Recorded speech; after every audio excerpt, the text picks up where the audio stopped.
Hello, everybody. It is the Hebrew Jamaican Coolie back again with another video. Usually on the weekends, I try not to make videos. So, if you're wondering why I didn't post in a couple of days, like on the weekend, I try to spend as much time with my family as much as I can, and just keep the video making to a minimum. Okay, so today's topic is going to be why I don't want to cheat on my wife. Why I don't want to, and why I choose not to cheat on my wife. Alright, so basically, what is cheating? Cheating is basically you're in a relationship, you're in a committed relationship to one person, or even if it's polyamorous, you're in a committed relationship to a certain number of people or with someone in particular in a monogamous relationship, and you betray that relationship by going outside of it for affections and for other desires. Alright? That is what cheating is in a nutshell. It's also called being unfaithful. Now, one of the main reasons why, and I've told my wife this like many times, why I absolutely refuse to cheat is that my guilt bone. I have something called the guilt bone. Whereas before I do something, I feel extreme guilt just for even having the thought. I cannot manage the weight of the thought of feeling guilty. It's too heavy. I can't manage it. So like, even if I were to try, I'd have to try really hard to, cheat on my wife. I really have to go over a lot of barriers within myself to cheat on my wife. That's the main thing. Like, there's no girlfriend that I've had that can ever say that I've been unfaithful to them, right? None of my girlfriends can look at anybody or come on YouTube and say, oh, I've been unfaithful to them, because I know they'd be lying. I've had a couple that were unfaithful and stuff, but I remain me. Anyway, so that's number one. The guilt is too much. It's too heavy. I can't, I don't think I'd be able to do what, I'd probably want to do because of the guilt alone. Alright. 2.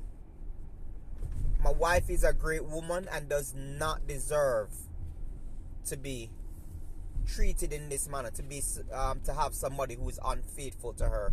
My wife is an excellent, submissive woman. You understand? She's worthy of all admiration and reward and honor that I bring to her. You understand? She has earned it in this relationship.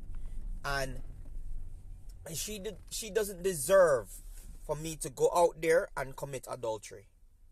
Go out there and, be unfaithful to her, to cause her pain.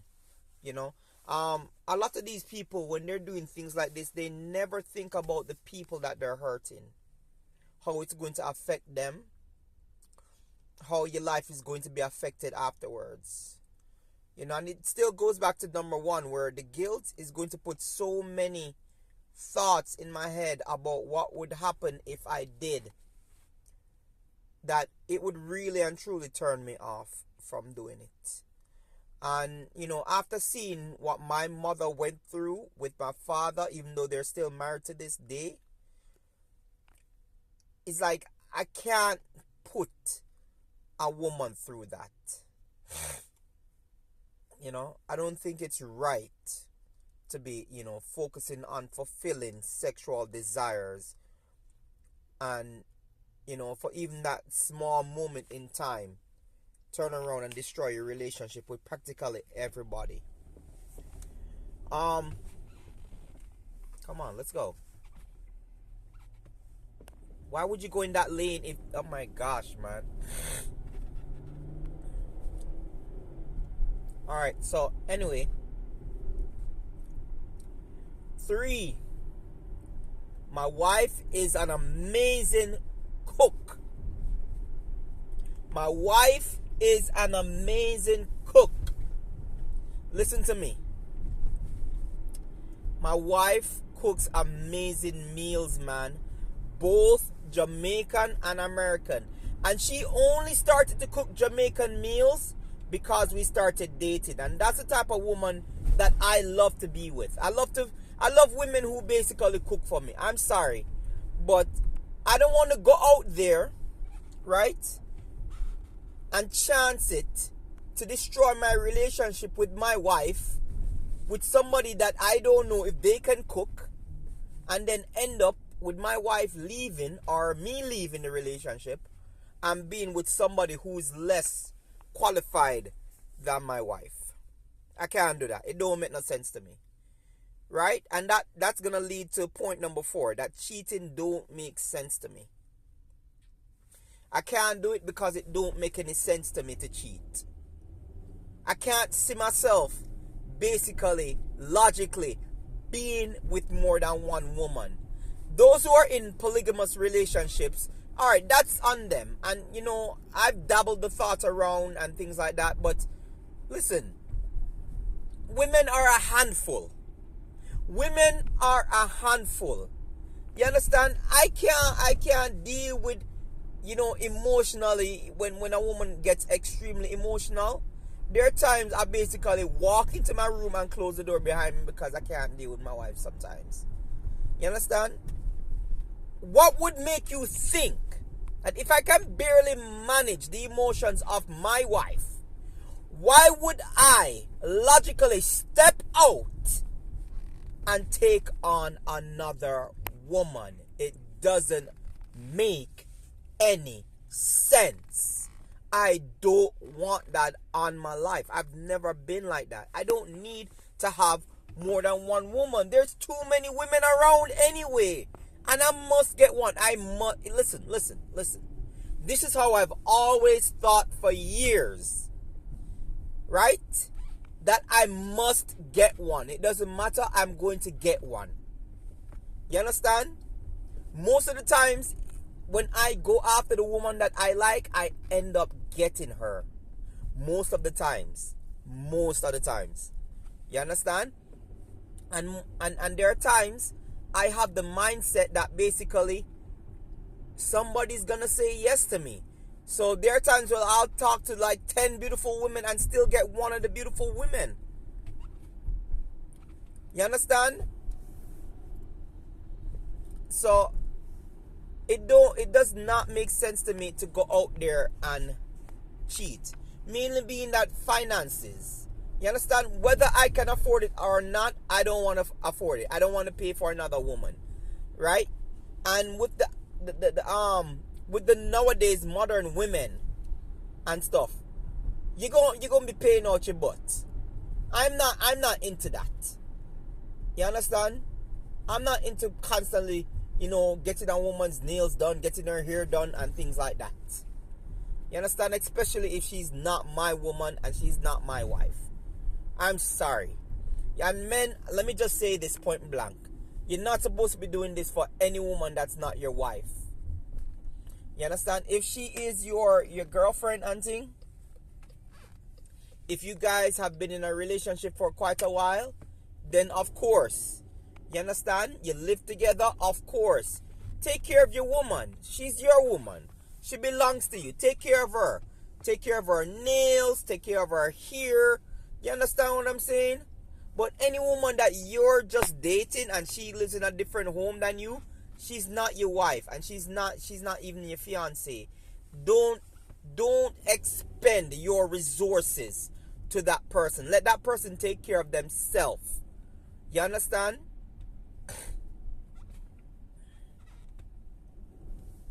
So, you know, just to continue with the point of, you know, it doesn't make sense to me, especially financially. You know, you have to buy this person gifts. And like I said before, I find it very hypocritical that you have a lot of men, they're in like, they have the side chick and stuff like that. It used to be called a mistress. They have their mistresses and stuff, right? And they basically take care of the mistresses, but the wife is not taken care of. I've met many men that they have their, side women, and they tell me basically the wife has to be taken care of first before they take care of the mistresses. You see me? They basically say, hey, listen, if the wife car break down and the mistress car break down and they only have money for one, the wife's car is gonna get fixed first. I've had many men that have been respectful in saying that. You understand? And they say that sometimes them wife, figure it out and say them no, so them have a mistress, and them wife don't make no, too much of a case of it. But, they make them wife know and stuff. And they make the mistress know that the wife is always going to come first, and that they're not leaving their wife for her. And that's the next thing that a lot of women always do. You always think that you can F a man's brains out and then he'll leave his wife for you, which is it's very rare that actually happens. You understand? When it does happen though, you know what you are? A home wrecker. That's what you are, a home wrecker. It doesn't matter if he basically came on to you. You can basically tell him no. You understand? You can actually just say, yo, I don't want any part of this. I want my own man and things like that. You understand?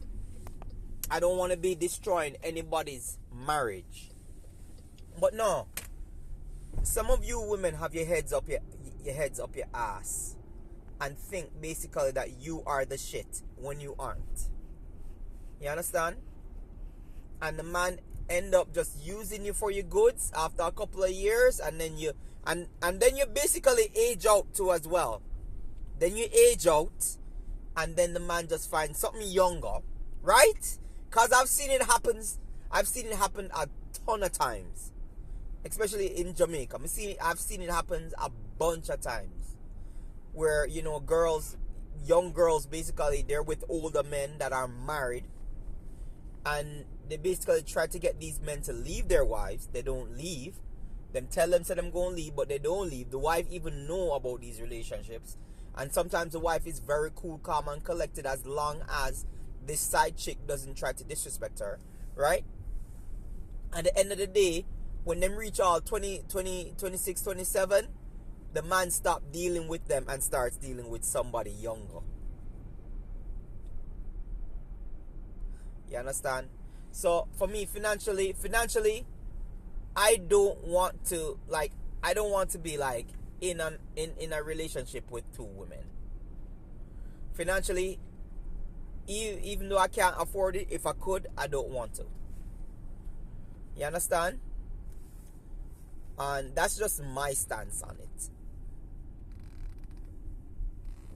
I want to go back to the point where I said that my wife cooks really awesome meals. Man, she does. She cooks great meals, man. Really, really good meals. And, they do say the way to a man's heart is through his stomach. Yeah, that's true. The way to this guy's heart is definitely through his stomach. And modern day women don't cook, they don't clean. I come home to a clean home every day. Every day I come home to a clean home. I come home to my children being fed. I come home to a plate waiting on me. I come home to a woman who is always asking me how my day went. I come home to a woman who's always listening to my problems too. I come home to a woman who's always greeting me at the door with a kiss, with the fourth baby in her hand. I come home to a woman where I have very great chemistry with, in the bedroom. I come home to a woman that basically very knowledgeable about, the medical field. I come home to a woman who respects me as a man, and whenever we have an argument, and I tell her that enough is enough. I'm not talking about this anymore. She respects that. The argument close out, and then we start to make up after that, or we try to meet up like a couple hours later when we're both calm and talk it over and try to see each other's points on it. I come home to a very submissive wife that whenever I leave like certain tasks for her to do, like, hey babe, can you make sure that the electricity is paid? Hey babe, can you make sure that the car note is paid? Hey babe, can you make sure that this and that is paid? That it's done. You understand? I remember, she's not working. She's just like using our money to pay it.